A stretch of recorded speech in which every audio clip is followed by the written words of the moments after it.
जय हिंद दोस्तों, एक बार फिर से स्वागत है आप सभी का आपके जीके जीएस के इंपॉर्टेंट एमसीक्यू फॉर्मेट में क्वेश्चन होने वाले हैं। और चलते हैं दोस्त अपने क्लास की तरफ और देखते हैं आज हमारे लिए क्या होने वाले हैं कुछ नए क्वेश्चन। ठीक है ना दोस्त। तो यहाँ पे आपको रेलवे से संबंधित, करंट अफेयर से संबंधित और जीएस के आपको जितने भी इंपॉर्टेंट मुझे लगे क्वेश्चन आज आपको मिलने वाले हैं। अब यहाँ पे आप देख सकते हैं, पहले तो पेन सिलेक्ट कर लेते हैं और यहाँ पे देखिए, यहाँ पे दिया गया है कि रेलवे सुरक्षा बल आरपीएफ का स्थापना वर्ष कब हुआ था।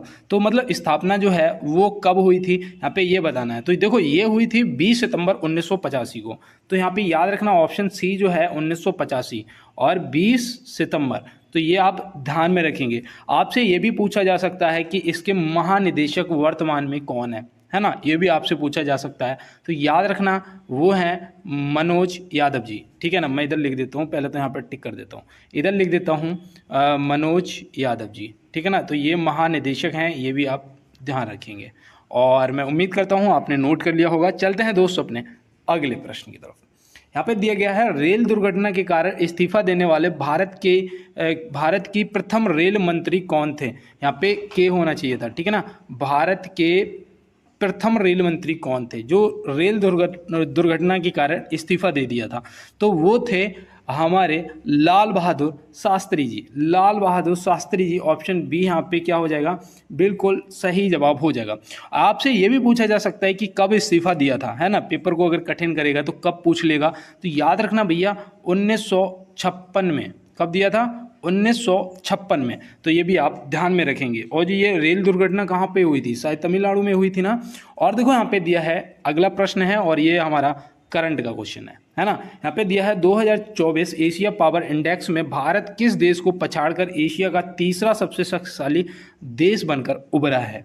तो भैया ये प्रश्न आपको पता होना चाहिए और हो सकता है ये प्रश्न पूछ भी लिया जाए। तो यहाँ पे ध्यान रखना ऑप्शन बी जापान क्या हो जाएगा, जापान हमारा बिल्कुल सही जवाब हो जाएगा। तो आप ध्यान रखेंगे ना, जापान यहाँ पे हमारा सही क्वेश्चन का आंसर होता हुआ। और चलते हैं दोस्त अपने अगले प्रश्न की तरफ। यहाँ दिया है, निम्न में से प्रोटोजोआ से होने वाला रोग नहीं है। तो इनमें से कौन सा ऐसा रोग है जो प्रोटोजोआ से नहीं होता है ना। देखो, नहीं और होता है, ये चीज़ें आपको ध्यान में रखना है। ठीक है ना। तो इनमें से भैया जो निमोनिया है ना, ये नहीं होता है प्रोटोजोआ से। ये किससे होता है, ये होता है बैक्टीरिया से, है ना। देखो, आपकी मलेरिया है, पेचिस है, और मलेरिया हो जाएगा, पेचिस हो जाएगा, और वो होता है काला ज्वार, है ना, काला ज्वार। ये जो हैं ये आपके प्रोटोजोआ से होते हैं। तो ये भी आप क्या करेंगे, ध्यान में रखेंगे। तो चलते हैं दोस्त अपने अगले प्रश्न की तरफ। और देखो, आज मैंने पीडीएफ के लिए आपको एक नहीं बताया, मैं बता देता हूँ। जो भी मेरे नए दोस्त जुड़े हैं, अगर आपको पीडीएफ चाहिए तो आप टेलीग्राम को ज्वाइन कर लेना। टेलीग्राम को ज्वाइन करने के लिए आपको क्या करना पड़ेगा, या तो कमेंट बॉक्स में बोल देना कि लिंक शेयर कर दो भैया, या फिर अब मुझे किसी ने बोला हो क्लास में, कमेंट चेक कर लेना, तो मैंने रिप्लाई में लिंक शेयर कर भी दिया होगा, है ना। तो आप चेक कर लेना, अगर आपको मिल जाता है रिप्लाई में तो ठीक है, और नहीं मिलता तो आप मुझे कमेंट बॉक्स में बोल देना, मैं आपको रिप्लाई में सेंड कर दूंगा। अब यहाँ पे हमारा प्रश्न है कि बांग्लादेश से सटे राज्य नहीं है। तो बांग्लादेश से सटे राज्य नहीं है, इनमें से ऐसा कौन सा राज्य है जो बांग्लादेश की सीमा से नहीं लगता है। तो भैया वो हो जाएगा अरुणाचल प्रदेश। क्या हो जाएगा, अरुणाचल प्रदेश। ऑप्शन ए क्या हो जाएगा यहाँ पे हमारा सही जवाब, क्योंकि भैया ये किससे, चीन से लगता है ना। अब यहाँ पे देखो, आपका मिजोरम, त्रिपुरा और असम, मिजोरम, त्रिपुरा और असम, और आपका एक हो जाएगा पश्चिम बंगाल, है ना, पश्चिम बंगाल हो जाएगा। और एक और याद रखना जिसका नाम है मेघालय, है ना। ये आपके बांग्लादेश से सटे हुए हैं, तो ये आप ध्यान में रखेंगे दोस्त। और ये देखो इंपॉर्टेंट हैं, आपको याद होना चाहिए। और चलते हैं दोस्त अपने अगले प्रश्न की तरफ। और उससे पहले मैं आपको सिर्फ एक लाइन सुनाऊंगा कि कहते हैं ना कि सब्र कभी मत खोना, क्योंकि हर बड़ी कामयाबी वक्त मांगती है दोस्त, है ना। और देखो, जीतता वही है जो हारता है, इस बात को ध्यान में रखना। बिना हारे जीत तो बस किस्मत है। अगर किस्मत अच्छी है, अगर किस्मत अच्छी है ना, तो हो सकता है कि हारना ना पड़े, अदरवाइज तो जीतना है तो हारना तो फिर पड़ता है दोस्त। लेकिन आप बिल्कुल भी घबराना नहीं है, मेहनत करो उस लेवल का कि हारने की कोई संभावना रहे ना। ठीक है ना दोस्त। और यहाँ पे दिया है कि रेलवे का जोन मुख्यालय हाजीपुर किस राज्य में है। रेलवे का जोन मुख्यालय जो हाजीपुर है वो किस राज्य में है। तो भैया अगर आपको हाजीपुर पता है तो आप बताइएगा, और अगर नहीं पता है तो नोट कर लीजिएगा, हो जाएगा आपका बिहार। ठीक है ना, कहाँ पर है? बिहार। ऑप्शन सी यहाँ पे सही जवाब हो जाएगा। और कौन सा भैया जोन है? ठीक है, नाम पता है? नहीं पता है तो नोट कर लो भैया, पूर्व मध्य रेलवे। ठीक है ना, पूर्व मध्य रेलवे, जिसका स्थापना भी याद रखना, स्थापना हुई थी 8 सितंबर 1996। ठीक है ना, 8 सितंबर 1996 को इसकी स्थापना हुई थी, तो ये भी आप ध्यान में रखेंगे। और चलते हैं दोस्त अपने अगले प्रश्न की तरफ। यहाँ पे दिया गया है, किस तारीख को मेक इन इंडिया पल के 10 वर्ष पूरे हुए हैं? नहीं भैया, यहाँ पे ये पल नहीं होगा, यहाँ पे कुछ एरर है। यहाँ पे होगा कि पहल के 10 वर्ष पूरे हुए हैं, यहाँ पे पहल होगा। ठीक है ना, ये थोड़ा एरर है। किस तारीख को मेक इन इंडिया पहल के 10 वर्ष पूरे हुए हैं, ये पल हटा दो। ठीक है ना, पहल के 10 वर्ष पूरे हुए हैं। तो भैया यहाँ पे आपको अगर ये पता होगा कि स्टार्ट कब हुआ था तो आप बता देंगे कि 10 वर्ष कब पूरे हुए। तो यहाँ पे याद रखना, यहाँ पे आपका जो सही जवाब है वो 25 सितंबर 2024 हो जाएगा। क्या हो जाएगा? 25 सितंबर 2024 हो जाएगा, क्योंकि ये जो स्टार्ट हुआ था ये 25 सितंबर 2014 को स्टार्ट हुआ था, है ना। तो ये आप ध्यान में रखेंगे, 10 वर्ष पूरे हो गए 24 में, है ना दोस्त, तो भूलना नहीं है। और चलते हैं दोस्त अपने अगले प्रश्न की तरफ। निम्न में से जजिया कर किसने समाप्त किया था? भैया समाप्त किया था, फिर लगा दिया था, फिर समाप्त किया था, उसके बाद औरंगजेब ने फिर लगा दिया था। तो आप यहाँ पे समझ गए होंगे कि हम किसकी बात कर रहे हैं, तो वो है अकबर। कौन है दोस्त? अकबर।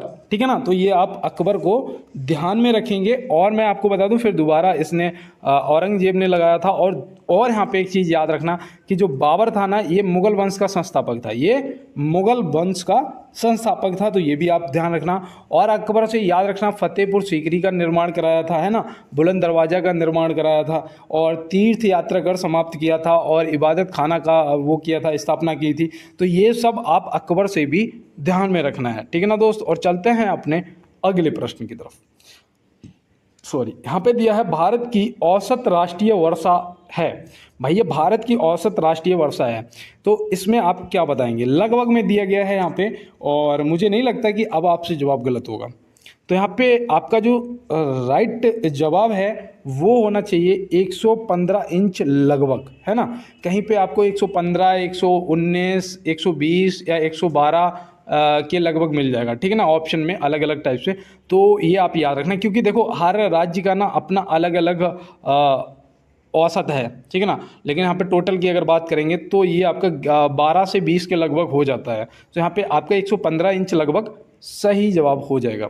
तो चलते हैं दोस्त अपने अगले प्रश्न पे। और यहाँ पे देखो एक चीज़ मुझे और याद आ गई, एक वो पूछ लिया जाता है कि चक्रवर्ती वर्षा कौन सी हवाओं से होती है? कौन सी? चक्रवर्ती वर्षा कौन सी हवाओं से होती है? तो याद रखना, पछुआ हवाओं से होती है। कौन सी? पछुआ हवाओं से होती है। तो पछुआ हवाएं भी आप ध्यान रखना, चक्रवर्ती वर्षा के लिए अगर पूछा जाए तो आप बता देना। और चलते हैं अपने अगले प्रश्न की तरफ। देखो यहाँ पे दिया गया है कि वर्तमान में भारत में पंचायती राज व्यवस्था की संरचना खाली स्थान है। तो भारत में वर्तमान में पंचायती राज व्यवस्था की जो संरचना है वो त्रिस्तरीय है। कौन सी है? त्रिस्तरीय है। ऑप्शन ए जो यहाँ पे दिया गया है वो आपका सही जवाब हो जाएगा। और मैं आपको बता दूं कि जो यहाँ पे ये त्रिस्तरीय पंचायती राज की जो सिफारिश है ना, वो किस समिति ने की थी और कब की थी, ये भी पूछ लिया जाएगा। अगर पेपर मान लो एसआई वाले भैया कोई देख रहे हैं तो मैं आपको बता रहा हूँ कि त्रिस्तरीय पंचायत राज व्यवस्था की जो सिफारिश है वो बलवंत राय मेहता समिति ने की थी। किसने की थी? बलवंत राय मेहता समिति ने की थी 1957 में। कब करी थी? 1957 में। तो ये भी आप ध्यान में रखेंगे। और भारत में वर्तमान पंचायती राज व्यवस्था की जो संरचना है वो त्रिस्तरीय है, जो कि ऑप्शन ए में दिया गया है, और ऑप्शन ए यहाँ पे सही जवाब हो जाएगा हमारा। और चलते हैं इसी के साथ अपने अगले प्रश्न पे। देखो यहाँ पे दिया है, निम्न में से पूर्व रेलवे का स्थापना वर्ष क्या है? निम्न में से पूर्व रेलवे का स्थापना वर्ष क्या है? इसका मुख्यालय कहाँ है? ठीक है ना, ये चीज़ें आपको पता होना चाहिए। तो यहाँ पे याद रखना, मैंने आपको कल 1951 में जितने भी मुख्यालय जोन स्थापित किए गए थे वो मैंने आपको बताया था। आज 1952 बता रहा हूँ, और कल आपको 1953 का बताऊंगा। ठीक है ना, तो ये आप ध्यान रखना। इसका देखो 1952 में हुआ था पूर्व रेलवे का, और इसका जो मुख्यालय है ना वो भी याद रखना, वो कहाँ पर है? वो है कोलकाता में। कहाँ पर है दोस्त? कोलकाता में है, तो ये भी आप याद रखना। उत्तर रेलवे की भी स्थापना जो है 1952 में ही हुई थी। उत्तर रेलवे की, उत्तर रेलवे का मुख्यालय जो है वो कहाँ पर है, तो वो भैया दिल्ली में है। कहाँ पर है, वो आपका दिल्ली हो जाएगा। ये भी आपको ध्यान में रखना है, ठीक है ना। और एक याद रखना, एक और हुआ था पूर्वोत्तर रेलवे, है ना। पूर्वोत्तर रेलवे का भी आपको ध्यान में रखना है। पूर्वोत्तर रेलवे की जो स्थापना है वो भी 1952 में ही हुई थी, ठीक है ना। इसका मुख्यालय अगर आपसे पूछा जाएगा तो आप बता देना गोरखपुर। क्या बताओगे, गोरखपुर। तो ये भी आप ध्यान में रखेंगे। तो चलते हैं अपने अगले प्रश्न की तरफ और देखते हैं हमारा अगला क्या है। देखो यहाँ पे दिया गया है, नोबेल पुरस्कार कितने क्षेत्र में दिया जाता है। नोबेल पुरस्कार, पहले तो आपको पता होना चाहिए कि किसके नाम पर नोबेल पुरस्कार दिया जाता है। तो अल्फ्रेड नोबेल के नाम पर नोबेल पुरस्कार दिया जाता है, जिन्होंने डायनामाइट का आविष्कार किया था, है ना। तो ये तो हमें पता है। नोबेल पुरस्कार की शुरुआत 1901 में हुई थी, ये भी हमें पता है ना। कितने क्षेत्रों में दिया जाता है, तो भैया 6 क्षेत्रों में दिया जाता है। कितने, 6 क्षेत्रों में दिया जाता है। अब वो 6 क्षेत्र हमें पता है क्या, देखो नोट कर लो। एक तो आपका रसायन हो जाएगा, देखो पेन नहीं है, मैं शॉर्टकट में, और डिस्प्ले भी छोटी है ना फ़ोन की, तो मैं शॉर्टकट में लिख रहा हूँ, याद रखना। देखो एक तो आपका रसायन में दिया जाता है, एक आपका भौतिकी में दिया जाता है, ठीक है ना। एक रसायन हो जाएगा, एक भौतिकी हो जाएगा, एक बोल सकते हो शरीर विज्ञान, जिसे चिकित्सा भी बोलते हो, है ना। तो इसमें चिकित्सा में दिया जाता है, साहित्य के लिए दिया जाता है, शांति के लिए दिया जाता है। तो ये आप ध्यान रखना। और अर्थशास्त्र के लिए दिया जाता है। कितने हो गए, 1 2 3 4 5 6 हो गए पूरे। अब इसमें देखो, इसमें एक तो साहित्य के लिए सबसे पहले किसे मिला था, रविन्द्रनाथ टैगोर जी को गीतांजलि के लिए। शांति के लिए मदर टेरेसा को मिला था, है ना। ये मैंने आपको कल की क्लास में ही बताया था। और आज मैंने आपको ये बताया कितने क्षेत्र में दिया जाता है, कब दिया गया, मतलब स्टार्टिंग कब हुई और किसके नाम पर हुई, ये सब मैंने आज आपको क्लियर करा दिया। और अगर आप मेरे साथ जुड़े रहेंगे तो मैं आपको हर वो क्वेश्चन करवाने की कोशिश करूंगा जो आपसे पेपर के अंदर नहीं छूटना चाहिए, है ना। यहाँ पे दिया है, सिम का पूर्ण रूप क्या होता है। आप फोन में आपकी सिम है ना, क्या आप जानते हैं उसका फुल फॉर्म क्या है। अगर नहीं जानते हैं तो आप क्या करेंगे, नोट कर लो और याद रखना। ये हो सकता है कि पूछ लिया जाए, क्योंकि ज़माना अपडेट हो रहा है ना। सिम के बिना तो फ़ोन में काम ही नहीं चलता है। तो यहाँ पे याद रखना, सब्सक्राइबर आइडेंटिटी मॉड्यूल, या फिर आप बोल सकते हो सब्सक्राइबर आइडेंटिफिकेशन मॉड्यूल, ठीक है ना। ये इसका पूर्ण रूप है ना। इसको बिल्कुल विस्तृत अगर जानोगे तो सब्सक्राइबर आइडेंटिफिकेशन मॉड्यूल हो जाएगा, और वैसे इसका full form subscriber identity module हो जाएगा। तो यहाँ पे इस हिसाब से ऑप्शन ए और बी हमारे दोनों सही जवाब हो जाएंगे, क्योंकि दोनों का मतलब एक ही है, ठीक है ना दोस्त। तो ये आप ध्यान रखेंगे। तो चलते हैं अगले प्रश्न पे, लेकिन उससे पहले देखो, मुझे यहाँ पे एक और फुल फॉर्म याद आ गया। बोलते हैं 1 दिसंबर को मनाते हैं ना, क्या एड्स दिवस मनाते हैं ना, एड्स दिवस। तो एड्स का फुल फॉर्म क्या है, ये भी तो पूछा जाता है ना। तो याद रखना, एड्स का जो फुल फॉर्म होता है, पहले तो यहाँ पे मैं शॉर्टकट लिख देता हूँ ताकि आपको सही से समझा पाऊँ। देखो AIDS, है ना, यही होता है ना एड्स। अब एड्स का देखो, इसका हो जाएगा एक्वायर। क्या हो जाएगा, एक्वायर एमिनो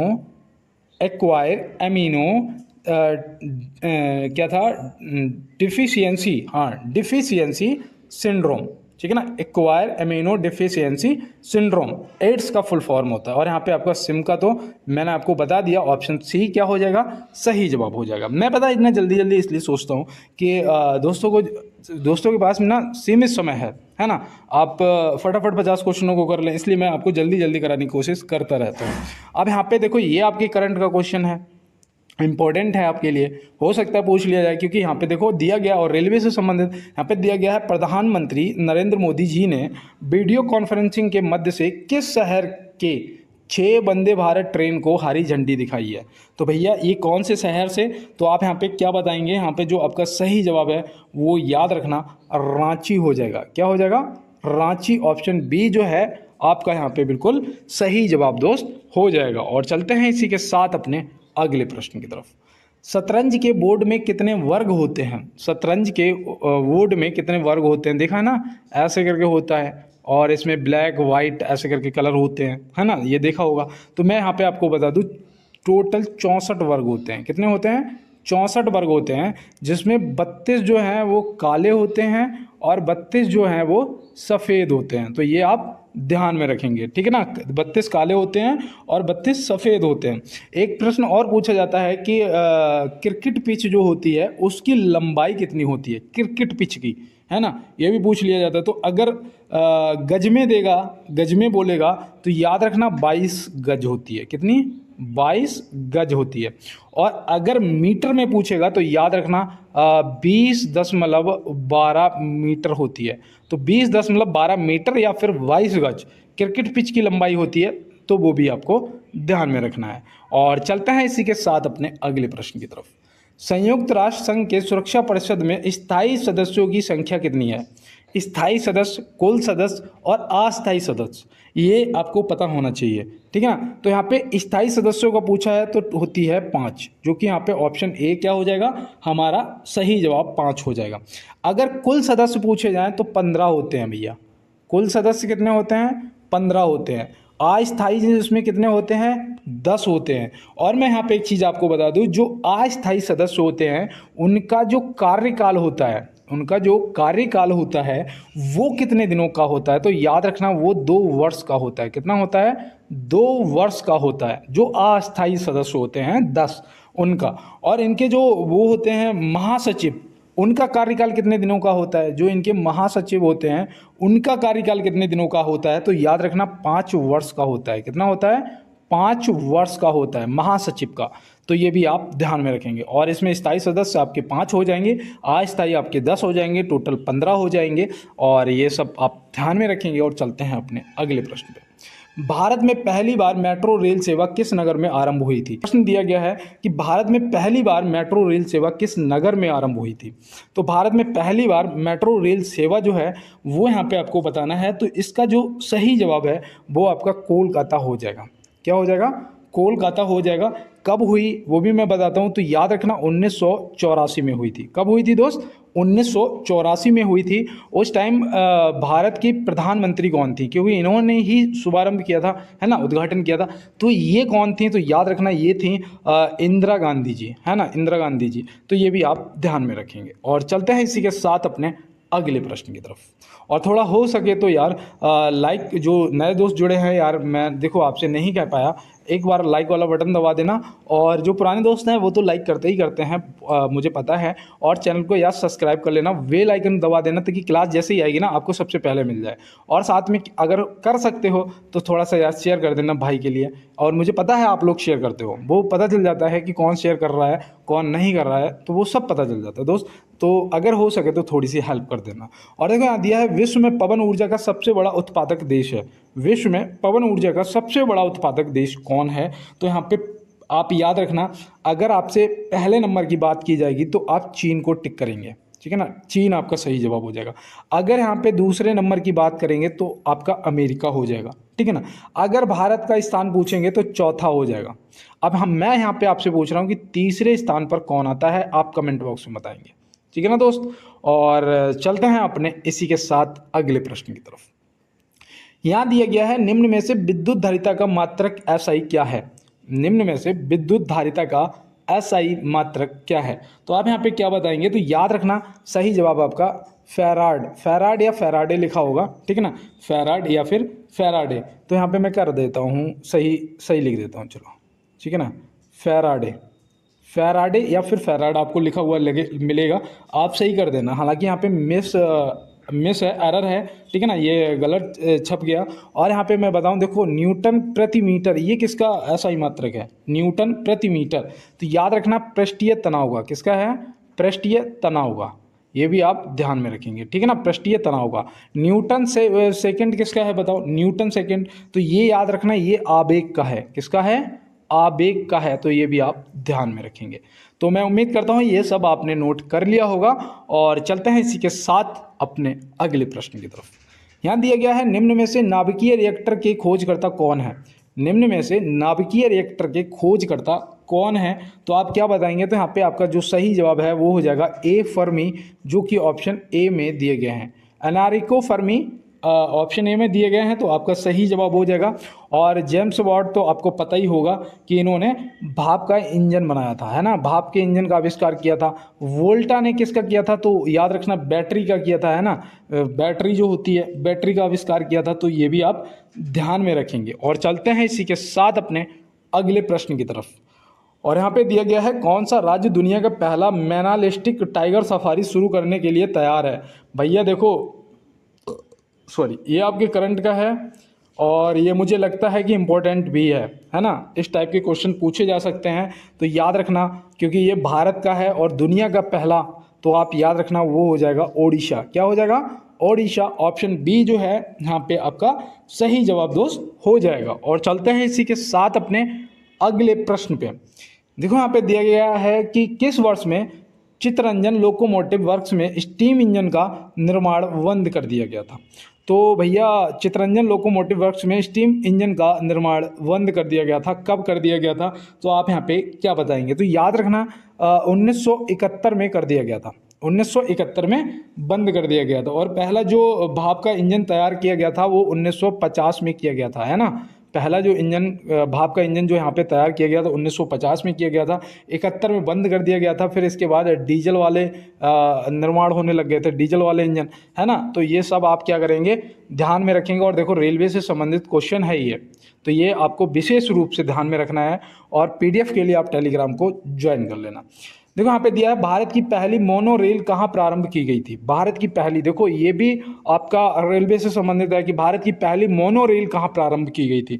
आप साइंस के क्वेश्चन के लिए भी कहते हो, साइंस के भी क्वेश्चन आपको मिलेंगे। और यहाँ पे सही जवाब आपका मुंबई, ऑप्शन बी हो जाएगा। कहाँ पर? मुंबई में। कब किया गया था? तो देखो ये पता है, ये मैं क्यों बता रहा हूँ कि इंपॉर्टेंट है, क्योंकि ये बात है 1 फरवरी 2014 की। कब की है? 1 फरवरी 2014 की। तो इसलिए आपको ये विशेष रूप से ध्यान में रखना है। और चलते हैं इसी के साथ अपने अगले प्रश्न पे। निम्न में से वायुयान की दिशा और दूरी को ज्ञात करने के लिए किस यंत्र का उपयोग किया जाता है? तो भैया निम्न में से पूछा गया है, ठीक है ना। वैसे तो और भी उपकरण हैं, लेकिन इनमें से पूछा गया है। अब बताओ आप कि अगर किसी दुश्मन का जहाज आ रहा है हमारी तरफ उड़ता हुआ, तो उसे ट्रैक कौन करता है भाई? तो यहाँ पे इतना दिमाग तो लगा सकते हैं हम यार कि रडार करता है ना भैया। वही तो उसका दूरी और वो रफ्तार पता करेगा, तभी तो वो सीधा मिसाइल जाके उस पर फोड़ देगा, है ना। तो यहाँ पे हमारा जो रडार है, रडार क्या हो जाएगा? रडार हमारा सही जवाब हो जाएगा, जिसका आपको फुल फॉर्म भी पता होना चाहिए। रडार का फुल फॉर्म क्या होता है? रा से आपका हो जाएगा रेडियो, है ना। रा से आपका रेडियो हो जाएगा। और डी से आपका क्या हो जाएगा? डिटेक्शन, ठीक है ना। डिटेक्शन हो जाएगा, radio detection and ringing, radio detection and ringing. तो ये आप ध्यान में रखेंगे। रडार का फुल फॉर्म, प्रकाश वर्ष जो है ये बहुत दूरी नापने के लिए, जैसे एक ग्रह से दूसरे ग्रह, है ना, ये ऐसी बहुत ज़्यादा दूरी को नापने के लिए प्रकाश वर्ष का यूज किया जाता है। और लैक्टोमीटर जो है ये क्या करता है? ये दूध की शुद्धता को नापता है। दूध की शुद्धता को लैक्टोमीटर नापता है। तो ये भी आप क्या करेंगे? ध्यान में रखेंगे। मैंने नापते हुए लैक्टोमीटर से देखा है दूध को। मेरे यहाँ पे दूधिया आता था ना, तो वो दूध को एक वो ऐसे करके होती थी, उसमें भर लेता था, ठीक है ना। ये अब इसमें जब डालता था, अगर 30 ऐसा ना बोल रहा है 30 पे आ रहा है, तो मतलब दूध में पानी नहीं है ना। और अगर कम आएगा तो दूध में पानी, इससे ऊपर जाएगा तो मतलब दूध पूर्ण रूप से शुद्ध है। ये मैंने नापते हुए देखा है ना। और यहाँ पे दिया है कि व्यंजन चूड़ का रासायनिक नाम क्या है? व्यंजन चूड़ का रासायनिक नाम क्या है भैया? ये क्वेश्चन देखो मैं आपसे कह रहा हूँ कि आप एक बार नोट कर लेना, ठीक है ना। इसको याद रखना। यहाँ पे आपका हो जाएगा कैल्शियम ऑक्सीक्लोराइड, है ना। कैल्शियम ऑक्सीक्लोराइड, ऑप्शन बी आपका सही जवाब हो जाएगा।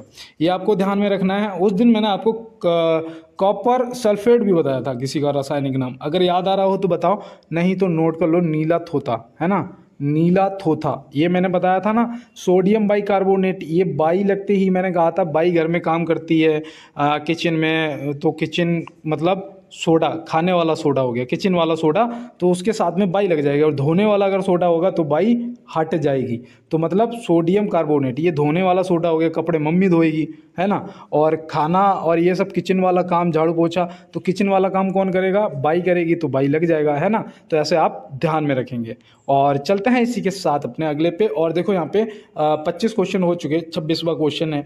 और मैं यही कहूँगा कि आप लोग बढ़िया तरीके से तैयारी कर लो यार, क्योंकि जीवन में यार कहते हैं ना कि अगर सफल ना हो पाए ना, तो दुनिया यार ताना मारती है ना। दुनिया ताना मारती है, जैसे मुझसे कहती है क्या कर पाया तुमने जीवन में, बस भागते रहे भागते रहे भागते रहे, हर बार दौड़ मार ली, उससे क्या हुआ? आज भी भटक रहे हो ना।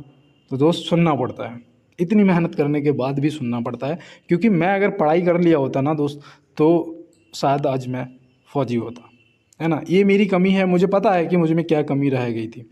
अब यहाँ पे दिया गया है, निम्न में से किस भारतीय क्रिकेटर को राजीव गांधी खेल रत्न से सम्मानित किया गया है। पहले तो मैं आपको बता दूं कि राजीव गांधी खेल रत्न का नाम बदलकर मेजर ध्यानचंद खेल रत्न पुरस्कार कर दिया। पे दिया है, निम्न में से किस भारतीय क्रिकेट को राजीव गांधी खेल रत्न से सम्मानित किया गया है। तो अभी आप याद रखेंगे रोहित शर्मा जी, ऑप्शन बी यहाँ पे क्या हो जाएगा हमारा बिल्कुल दोस्त सही जवाब हो जाएगा।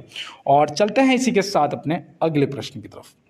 यहाँ पे दिया गया है, विटामिन एच का रासायनिक नाम क्या है। विटामिन एच का रासायनिक नाम क्या है। मैं आपको बता दूं ये ना विटामिन बी के कॉम्प्लेक्स का ही हिस्सा है ना, विटामिन बी के कॉम्प्लेक्स का ही हिस्सा है।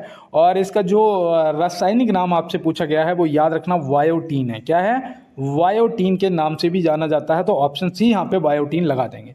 थायमीन जो है ये कौन सी विटामिन का रासायनिक नाम, तो याद रखना B1 का रासायनिक नाम है ना। टोकोफेरॉल जो है ये विटामिन ई का रासायनिक नाम है। विटामिन डी का नाम याद रखना क्या, वो है कैल्सीफेरॉल, है ना, कैल्सीफेरॉल। विटामिन ए का नाम आप कमेंट बॉक्स में बताएंगे। निम्न में से सबसे बड़ा अंतःस्रावी ग्रंथि है, इनमें से सबसे बड़ी अंतःस्रावी ग्रंथि जो है वो कौन सी है। तो आप यहाँ पे क्या बताएंगे, तो बताना है यहाँ पे सही जवाब आपका थायराइड ग्रंथि हो जाएगा। क्या हो जाएगा, थायराइड ग्रंथि जो है ये सबसे बड़ी अंतःस्रावी ग्रंथि है। और अगर सबसे छोटी पूछी जाएगी तो याद रखना पिट्यूटरी ग्रंथि है। सबसे छोटी जो पूछी जाएगी तो आप पिट्यूटरी को टिक करेंगे, और अगर सबसे बड़ी पूछी जाएगी तो आप थायराइड ग्रंथि को टिक करेंगे। ये आपको ध्यान में रखना है। एक प्रश्न मैं पूछता हूँ आपसे, मैंने आपको बताया भी था कि यहाँ पे देखो मैं बी लिख रहा हूँ, आरवीसी का जो जीवन काल होता है वो कितने दिनों का होता है। ये प्रश्न पूछा जा सकता है। तो याद रखना 120 दिन का होता है। कितना, 120 दिन का होता है। और अगर आपसे WBC का पूछा जाएगा तो आप क्या बताएंगे, ये बी है। WBC का अगर पूछा जाएगा तो आप क्या बताएंगे, तो याद रखना 2 से 5 दिन। कितना होता है, 2 से 5 दिन जीवन काल होता है। तो ये आप क्या रखेंगे, ध्यान में रखेंगे। और चलते हैं इसी के साथ अपने अगले प्रश्न पे। 1 मिनट, यहाँ पे दिया गया है, टाइफाइड से प्रभावित होने वाला अंग है। टाइफाइड से प्रभावित होने वाला अंग है। भाई फीवर आ जाता है ना, तो यहाँ पे बताओ, वो निकलता नहीं, बना रहता है बॉडी में, तो हो जाता है क्या, टाइफाइड। तो यहाँ पे आप क्या बताएंगे, यहाँ पे याद रखना आंत हो जाएगा। ऑप्शन ए बिल्कुल सही जवाब। क्या हो जाएगा, आंत सही जवाब हो जाएगा। और आपको मैं बता दूं, अगर आपको हैजा हो जाता है, हैजा, तो भी आंत को ही प्रभावित करता है, आंत को। देखो फेफड़ा जो है ये याद रखना, अगर प्लेग होता है किसी को, प्लेग, तो फेफड़ा प्रभावित होते हैं। अगर किसी को निमोनिया होता है तो भी फेफड़ा प्रभावित होते हैं, है ना। अगर किसी को क्षय रोग हो जाता है, क्षय रोग, तो भी फेफड़ा प्रभावित होते हैं। अगर तंत्रिका तंत्र के लिए याद रखना वो होता है टिटनेस। क्या होता है, अगर टिटनेस होता है तो तंत्रिका तंत्र प्रभावित होती है। तो ये आप क्या करेंगे, ध्यान में रखेंगे दोस्त। और चलते हैं अपने अगले प्रश्न की तरफ। यहाँ पे दिया है, निम्न में से हार्नबिल उत्सव किस राज्य से संबंधित है। ये देखो, ये उत्सव हैं, मेले हैं, और आपके जो त्योहार हैं, ठीक है ना, वो आपको सब याद रखने हैं, आपके लिए इम्पोर्टेंट हैं। तो याद रखना, हार्नबिल तो पूछा जाता है, ज़्यादातर पूछा जाता है, तो याद रखना ये नागालैंड हो जाएगा। क्या हो जाएगा, नागालैंड। ऑप्शन सी जो है सही जवाब हो जाएगा। और ये पता है आपको, मैं बताऊं आपको, 1 से 10 दिसंबर के बीच में मनाया जाता है। 1 से 10 दिसंबर तक आयोजित होता है, तो ये भी आप ध्यान रखेंगे। पंजाब में वो होता है लोहड़ी, है ना, लोहड़ी होता है, तो ये भी आप ध्यान में रखेंगे। और देखो यहाँ पे झारखंड में वो होता है सरहुल, है ना, सरहुल उत्सव मनाया जाता है। तो सरहुल उत्सव भी आप क्या करेंगे, ध्यान में रखेंगे, है ना, कहाँ पर, झारखंड में मनाया जाता है। तो चलते हैं फिर अपने अगले प्रश्न पे और देखते हैं हमारा अगला क्या है। शांति के लिए नोबेल पुरस्कार 2023 किसे दिया गया था। अभी नोबेल पुरस्कार के बारे में मैंने आपको कुछ चीज़ें बताई थी, है ना। अब यहाँ पे 2023 का पूछ लिया गया है कि किसे दिया गया है, तो आप यहाँ पे क्या बताएंगे। तो मैं आपको यहाँ पे बताऊँ, यहाँ पे जो आपका सही जवाब है वो हो जाएगा नरगिस मोहम्मदी। क्या हो जाएगा, नरगिस मोहम्मदी। ऑप्शन ए आपका सही जवाब हो जाएगा। रीता फारिया जी आपको पता ही होगा कि प्रथम विश्व सुंदरी थी, भारतीय महिला, है ना, प्रथम विश्व सुंदरी थी। अब यहाँ पे देखो, श्रीमती प्रतिभा सिंह जी पाटिल, ये पहली हमारी राष्ट्रपति जी थी, है ना, पहली महिला राष्ट्रपति जी हमारी श्रीमती प्रतिभा सिंह जी पाटिल थी। तो ये भी आपको ध्यान में रखना है। और चलते हैं अपने अगले प्रश्न की तरफ। देखो यहाँ दिया गया है, किसे प्रतिष्ठित सरस्वती सम्मान 2022 से सम्मानित किया गया है। एक चीज़ याद रखना, अगर नहीं पढ़ पा रहे हो कोई भी ऐसा शब्द है, जैसे कि मुझे ये पढ़ने में भी दिक्कत हो रही थी कि प्रतिष्ठित नहीं कह पा रहा था, लेकिन कभी गलत मत पढ़ना, ठीक है ना। उसे पढ़ने की 4 बार कोशिश करना, लेकिन गलत मत पढ़ना, क्योंकि फिर अगर गलत पढ़ लोगे ना तो गलत ही लिखोगे उसको। ये फैक्ट है ना। अगर किसी चीज़ को अगर गलत पढ़ोगे तो आप उसे गलत लिखोगे भी, तो इसलिए गलत नहीं पढ़ना है। और यहाँ पे देखो पूछा गया है कि किसे प्रतिष्ठित सरस्वती सम्मान 2022 से सम्मानित किया गया है। तो यहाँ पे याद रखना सही जवाब हो जाएगा शिव शंकरी। ऑप्शन बी यहाँ पे क्या हो जाएगा, ऑप्शन बी शिव शंकरी आपका सही जवाब हो जाएगा। इनकी एक पुस्तक थी, उसके लिए पुस्तक वो कौन सी थी, सूर्य वामसन। क्या थी, सूर्य वामसन। मैं लिख देता हूँ यहाँ पे, सूर्य वामसन। तो सूर्य वामसन के लिए इन्हें वो सूर्य वामसन जो थी उसके लिए इन्हें सरस्वती सम्मान 2022 से सम्मानित किया गया है। और मैं आपको बता दूं ये प्रकाशित कब हुई थी, ये भी पूछा जा सकता है। तो याद रखना 2019 में ये प्रकाशित हुई थी, ठीक है ना। तो ये भी आप ध्यान में रखेंगे और ये भी आपके करंट से संबंधित क्वेश्चन है। और चलते हैं अपने अगले प्रश्न की तरफ। निम्न में से रिफ्लेक्शन नामक किताब के लेखक कौन है। रिफ्लेक्शन नामक किताब के लेखक कौन है, तो भैया रिफ्लेक्शन नामक किताब के जो लेखक हैं वो हैं श्री नारायण वाघुल जी। ऑप्शन ए यहाँ पे क्या हो जाएगा, ऑप्शन ए यहाँ पे हमारा बिल्कुल सही जवाब हो जाएगा। अब मैंने आपको एक दिन बताया था नालंदा जो किताब है उसके लेखक कौन है, तो मैंने आपको बताया था अभय के, है ना, अभय के, ये मैंने आपको बताया था ना नाम। तो याद रखना एक अम्बेडकर ए लाइफ, ये मुझे पता है ये पूछी जा सकती है, अम्बेडकर ए लाइफ, तो ये है शशि थरूर जी की पुस्तक। तो ये भी आपको ध्यान में रखना है। तो चलते हैं दोस्त अपने अगले प्रश्न की तरफ। तो यहाँ दिया है, हाल ही में वैज्ञानिकों ने किस देश में एक उथली सोडा झील की खोज की है। किस देश में उथली सोडा झील की खोज की है, तो भैया वो कौन सा देश है, तो याद रखना वो हो जाएगा पश्चिम कनाडा, है ना। पश्चिम कनाडा में हुई है, लेकिन ऑप्शन में कनाडा दिया है तो आप कनाडा को लगा देंगे। कनाडा आपका सही जवाब। कनाडा बोलते हैं ना इंग्लिश, कनाडा, है ना। वैसे हम लोग हिंदी में कनाडा कहते हैं, तो कनाडा में हुई थी। देखो 17 दूनी 34 हो गए, ठीक है ना। अब देखो मैं आपको सिर्फ एक लाइन सुनाऊंगा, क्योंकि उस दिन अपना चेतन खंडवा भैया ने बोला था, क्या बोला था, एक लाइन सुना। देखो मैं लाइन तो नहीं सुनाऊंगा, लेकिन एक बात कहूंगा कि कहते हैं ना कि असली जीत किसी खिलाड़ी को हराने में नहीं है दोस्त। असली जीत जो है वो किसी खिलाड़ी को हराने में नहीं होती है। असली जीत हर उस आवाज़ को हराने में होती है, हर उस आवाज़ को हराने में होती है जो रोज़ तुमसे कहती है कि आपसे नहीं होगा, जो रोज़ आपसे कहती है कि तुमसे नहीं होगा। जिस दिन आप कर दोगे ना, वो खुद आपसे कहेंगे अरे हमें तो मालूम था तुम ये कर दोगे, है ना। तो उन लोगों को जब उनकी राय बदलेगी ना, तो वो शायद तभी संभव है जब आप क्योंकि दुनिया ना सुनना नहीं देखना पसंद करती है। आप कितना भी कहो कि हम आरपीएफ की तैयारी कर रहे हैं, हम यूपीएससी की तैयारी कर रहे हैं, हम पीसीएस की तैयारी, कोई नहीं। जिस दिन सिलेक्ट हो जाओगे ना, उस दिन कहना नहीं पड़ेगा, वो खुद आएंगे अरे हमें तो मालूम था तुम ये कर ले जाओगे, है ना। तो बिल्कुल दोस्त। और यहाँ पे देखो दिया है कि उत्तरी पश्चिमी रेलवे का मुख्यालय कहाँ है। उत्तरी पश्चिमी रेलवे का जो मुख्यालय है वो कहाँ है, तो याद रखना भैया जयपुर में है। कहाँ पर है दोस्त, जयपुर में है। और इसका जो स्थापना है वो भी याद रखना 1 अक्टूबर 2002 को हुई थी। कब हुई थी, 1 अक्टूबर 2002 को हुई थी। तो ये भी आपको ध्यान में रखना है। और देखो इलाहाबाद में कौन से रेलवे का मुख्यालय है बताओ, इलाहाबाद में।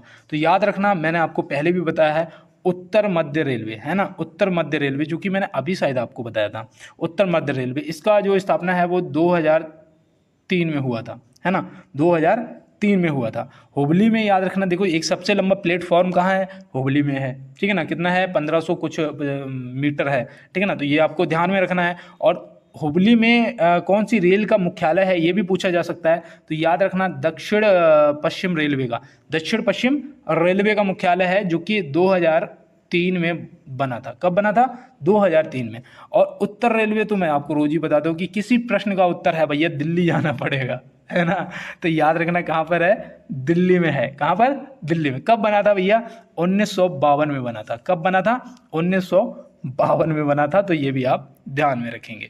तो चलते हैं अपने अगले प्रश्न की तरफ। यहाँ पे दिया है पाक जल डमरू मध्य किसको अलग करता है? तो पाक जल डमरू मध्य, पता है ये प्रश्न ना ज़्यादातर नए दोस्त गलत कर देते हैं, क्योंकि वो यहाँ पे पाक देखते हैं और यहाँ पे पाकिस्तान देखते हैं तो तुरंत लगा देते हैं। वो कहते हैं यही सही जवाब है। लेकिन दोस्त याद रखना भारत और श्रीलंका, भारत और श्रीलंका सही जवाब हो जाएगा।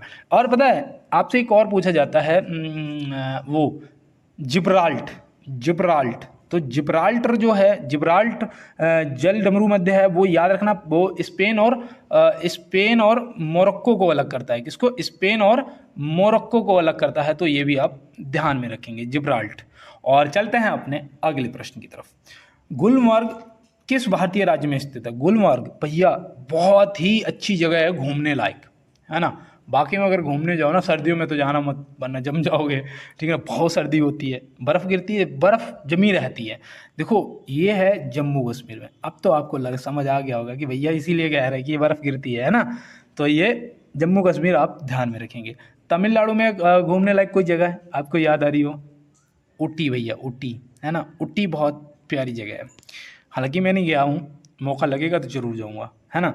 उत्तराखंड में मसूरी, है ना, मसूरी, यहाँ तो जा चुके हैं, है ना। अल्मोड़ा भी जा चुके हैं, ये भी उत्तराखंड में ये पड़ता है ना।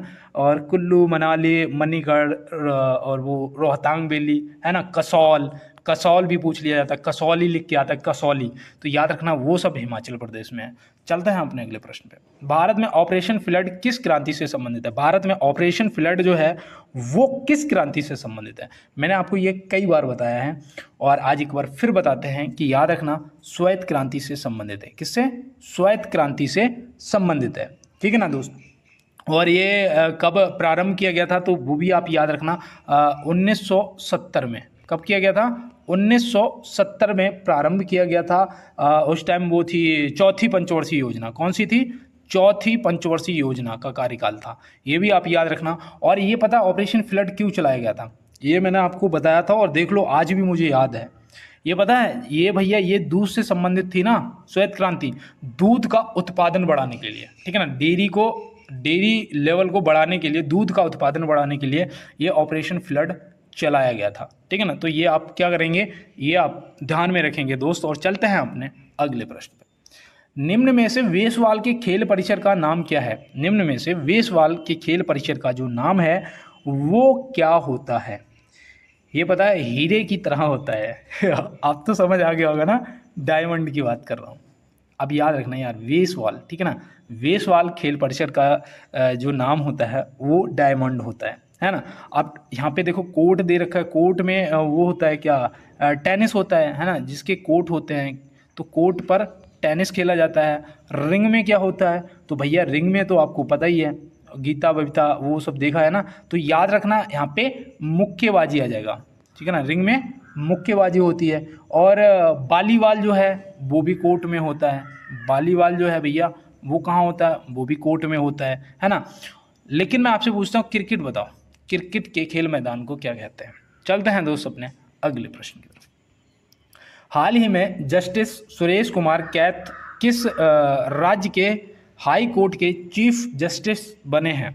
तो भैया आप बताइएगा, ये आपके करंट का क्वेश्चन है और मैंने आपसे कहा है कि करंट की क्लास आप किसी भी चैनल पे जाके पढ़ा करो। 1 घंटे की क्लास कहीं भी रोज़ देख लो दोस्त, क्योंकि इससे आपको बहुत फ़ायदा मिलेगा। मैं तो आपको 10 क्वेश्चन रोज़ कराऊंगा, अगर आपको मुझ पे भरोसा है तो ठीक है, और नहीं तो मैं आपको बता रहा हूँ कि और मजबूत करना है ना अपना करंट अफेयर, तो किसी चैनल पे जाओ और बढ़िया तरीके से तैयारी कर लो, है ना। और यहाँ पे मध्य प्रदेश आपका सही जवाब हो जाएगा, ठीक है ना। कहाँ के बने हैं? मध्य प्रदेश के बने हैं। और चलते हैं दोस्त अपने अगले प्रश्न की तरफ। मैं आपसे वो बता भी सकता हूँ कि कहाँ पढ़ना है, क्या करना है, लेकिन नहीं, मैं नहीं कहूँगा, क्योंकि यार देखो गलत है ना। किसी एक का नाम लेना गलत है, क्योंकि मैं भी तो पढ़ता हूँ ना किसी न किसी से, तो इसलिए गलत है। देखिए यहाँ दिया है जनसंख्या में सबसे बड़ा महाद्वीप कौन सा है? जनसंख्या में सबसे बड़ा महाद्वीप कौन सा है? तो जनसंख्या में सबसे बड़ा महाद्वीप जो है भैया वो एशिया हो जाएगा, है ना। कौन हो जाएगा? एशिया। दूसरा जो है, दूसरे नंबर पर आता है अफ्रीका, और तीसरे नंबर पे आता है यूरोप, है ना, तीसरे नंबर। अगर यहीं पे प्रश्न आपसे पूछ लिया जाए कि सबसे छोटा बताओ, सबसे छोटा, तो सबसे छोटा आपका ऑस्ट्रेलिया हो जाएगा, ठीक है ना। सबसे छोटा जो है वो आपका ऑस्ट्रेलिया, वैसे भी और जनसंख्या में भी, है ना। तो ये आप ध्यान में रखेंगे। चलते हैं दोस्त अपने अगले प्रश्न की तरफ। खाना पकाने का तेल घी में किस प्रक्रिया द्वारा बदला जाता है? ये तो रटा और रटाया क्वेश्चन हाइड्रोजनीकरण, है ना। ऑप्शन बी हाइड्रोजनीकरण, हाइड्रोजनीकरण और हाइड्रोजनीकरण, क्योंकि ये प्रश्न पूछे जाने की संभावना ज़्यादा रहती है। और चलते हैं दोस्त अपने अगले प्रश्न की तरफ। आधुनिक आवर्त सारणी में तत्वों को वर्गीकरण का आधार क्या है? आधुनिक आवर्त सारणी में तत्वों के वर्गीकरण का जो आधार है वो क्या है? तो वो बताओ, परमाणु संख्या, परमाणु द्रव्यमान या परमाणु नाभिक? तो यहाँ पे परमाणु क्रमांक या फिर परमाणु संख्या, है ना। संख्या या क्रमांक, बात तो वही है ना। तो परमाणु संख्या यहाँ पे क्या हो जाएगा? हमारा बिल्कुल राइट जवाब दोस्त हो जाएगा।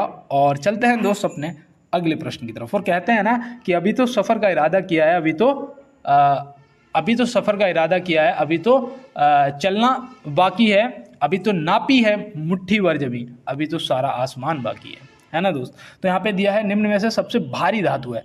ये आज आपका एक HW है क्लास के अंदर। अभी तक जो दोस्त जुड़े होंगे वो इसका जवाब जरूर करेंगे दोस्त, है ना, और कमेंट बॉक्स में बताएंगे। और यहाँ दिया है घरेलू मक्खी द्वारा फैलने वाला रोग है, घरेलू मक्खी द्वारा फैलने वाला रोग है। तो इनमें से कौन सा आपका हो जाएगा? तो याद रखना भैया, वो हो जाएगा हैजा, है ना। ये हैजा जो है इसीलिए कहते हैं घर में, जैसे कि कुछ लोग खाना बनाते हैं तो आटे को वैसे ही खुला छोड़ देते हैं, उसमें मक्खियाँ बैठती हैं ना। कुछ और चीज़ें बनाते हैं तो मक्खियाँ बैठती हैं, वो नहीं बैठनी चाहिए। उसे ढक के रखो, ताकि पता है यार, अगर एक बार भी बीमार हो जाओगे ना, उससे ज़्यादा का नुकसान हो जाएगा, है ना। दवा ले आओगे तो उसका क्या फ़ायदा है? इससे पता है आपको हैजा हो जाता है, और ट्रेकोमा रोग हो जाता है, ट्रेकोमा रोग हो जाता है, और वो पेचिस हो जाता है, बहुत दिक्कत होती है ना पेचिस हो जाता है, और कुष्ठ रोग भी हो जाता है ना, कुष्ठ रोग भी हो जाता है। तो ये आप ध्यान में रखेंगे दोस्त। और चलते हैं अपने अगले प्रश्न की तरफ। देखो यहाँ पे दिया है, राजा राम मोहन राय जी ने सती प्रथा का अंत कब किया था? राजा राम मोहन राय जी ने सती प्रथा का अंत कब किया था?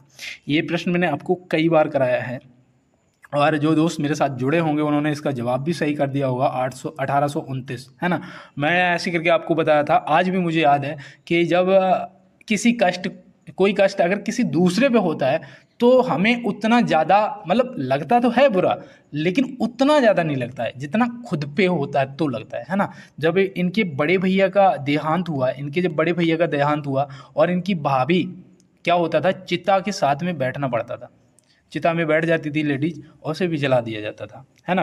पुरुष के साथ में महिला को भी जला दिया जाता था। लेकिन जब इन्होंने इस प्रथा को देखा तो एक बार हृदय डोल गया कि ये तो गलत है ना। और वाकई में गलत है भाई, जो चला गया उसके लिए किसी और को जीवित क्यों भेज देना, है ना, गलत है ना। तो फिर इन्होंने इस प्रथा को पूर्ण रूप से बंद करा दिया। और पता है आपको, इनके साथ में एक अंग्रेजी वो और था, क्या उसका नाम था, विलियम बेंटिंग, है ना, लॉर्ड विलियम बेंटिंग। तो वो भी आप ध्यान में रखना, इसके सहयोग से हुआ था, ठीक है ना। तो इसको भी आप ध्यान में रखेंगे। चलते हैं दोस्त अपने अगले प्रश्न की तरफ।